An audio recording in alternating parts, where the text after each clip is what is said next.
To unpack this for us, we are now joined by Izak Khomo, who is from Channel Africa, and he's a producer as well as an analyst. Izak, thank you so much for joining us here on the late edition. Let's start here. What do you make of the latest developments coming out from that Ecowas meeting? And of course, we know that it has resolved to activate its standby forces to reinstate a constitutional order in Niger.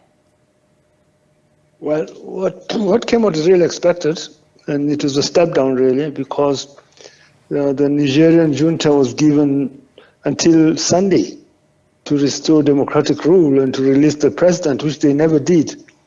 Now the threat was this, that had they not done that, they would have been invaded. But that invasion has never taken place.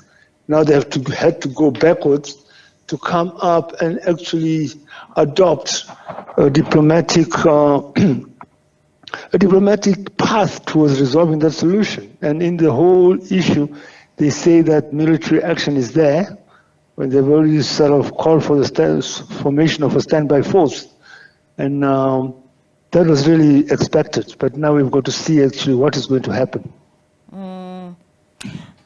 When it comes to, this decision by ECOWAS, and of course, what it then means for the people of Niger, maybe if you can just take us through that. We know that it's still under the military junta, but at the same time, what does this essentially mean now for Niger and the people of that country?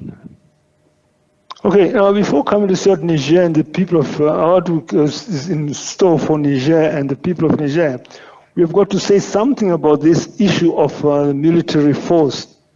Basically, the ECOWAS countries are not prepared to send in a military force. Nigeria, the biggest contributor to that force, they've got deep divisions within the military in Nigeria and also between the people in Nigeria, that they do not want any military action against the junta.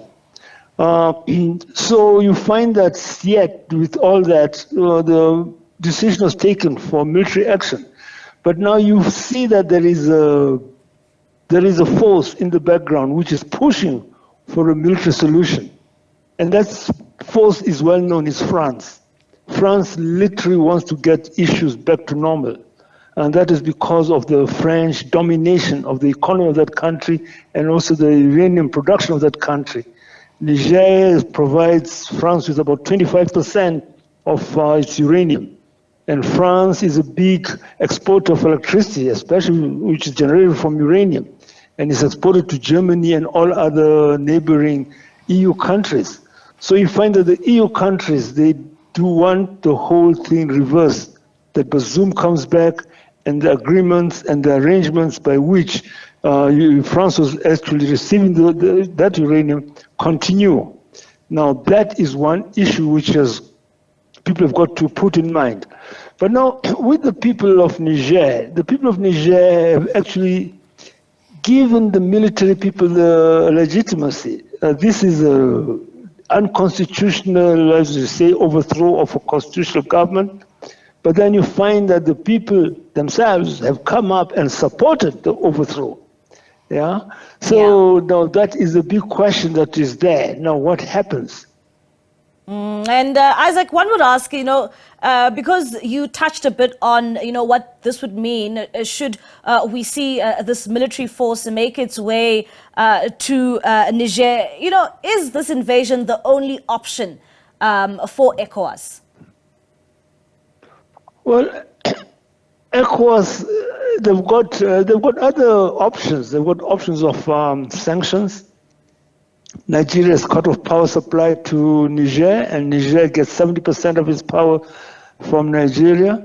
They've actually sort of closed the borders. Niger is a landlocked country. So basically, they do have other options. And also, another very important thing is dialogue. I mean, people have got to come and engage with the military junta. And with the junta, they've got to specify what they really want, and they put a time frame to it and a roadmap.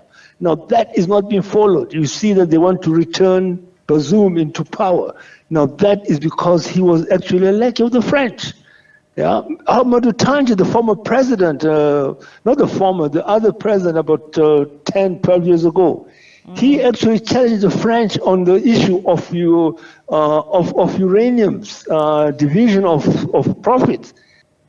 People are surprised when they hear that Niger used to get 30 cents, 30 American cents per kilogram from profits from the sale of uranium, whereas the French state company Avira used to get 150 US dollars and giving 30 cents to Niger. No, the Nigerians are not won't stand that nonsense anymore. So that's what is happening now. And Isaac, you touched a bit on the fact that, this coup was actually being celebrated by the people of Niger. Some are even asking that, should President Bazoum be reinstated into his position as president, then the will of the people will not be heard. What do you have to say, about voices coming out from those quarters, even though he was a democratically elected president in that country?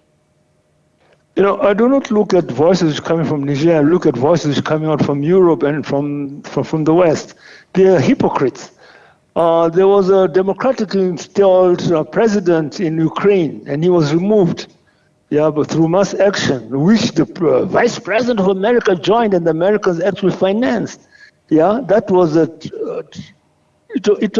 was going against a sort of so-called democracy, and that was celebrated. They say that was a popular uprising. Why can't they take this as a popular uprising? People, it's hypocrisy all the way. When it comes to, the fresh reports are now coming out. I don't know if you've heard in my intro there talking about the safety of President Bazoum. There are reports circulating that, his safety here is indeed of a concern. What are your thoughts about, these death threats we are now beginning to see that, he may be killed? I think they're serious.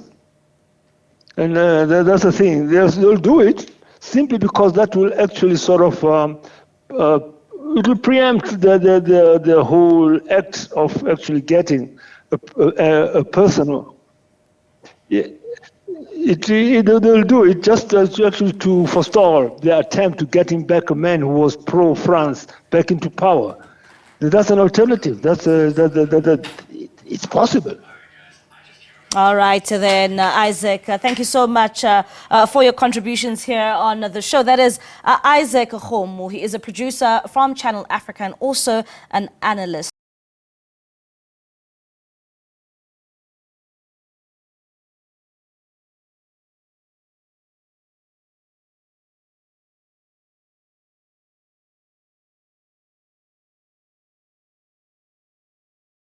When it comes to matters on the continent.